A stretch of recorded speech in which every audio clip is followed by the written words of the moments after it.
שלום, פרשת השבוע, פרשת וישב. אנחנו מתחילים את הסיפורים הנפלאים על יוסף הצדיק.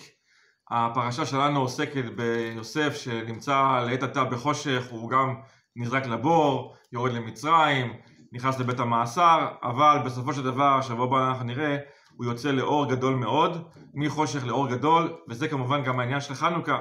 אנחנו בעזרת השם יום ראשון הקרוב מדליקים נר ראשון של חנוכה, החג שמאיר את המקומות החשוכים, נותן לנו כוח להאיר גם אחרים. זה מזכיר לי סיפור על רבי שמואל, האדמו"ר המהר"ש מחב"ד, שיום אחד הסתכל וראה את שני הבנים שלו, הבן הבכור ועוד בן, משחקים משחק מי יותר גבוה. ואז הוא שם לב, הוא ראה שהאח הבכור שהיה יותר נמוך, דחף את האח השני לבור, נעמד ליד הבור ואמר, אתה רואה, הנה, אני יותר גבוה ממך, בבקשה.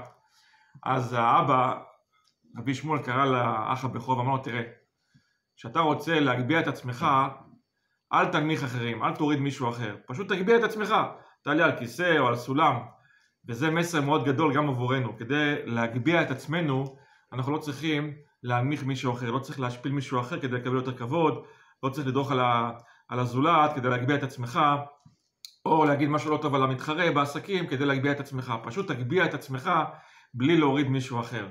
רואים את זה גם בשמש, השמש, הנר התשיעי למעשה, הוא למעשה לכאורה הכי פחות חשוב, הוא בכלל לא חלק מהשמונה נרות, אבל אנחנו רואים שדווקא הוא פועל, הוא מדליק את הנר, הוא מדליק את הזולת, ועל ידי זה הוא בעצם גם עולה גבוה מכולם.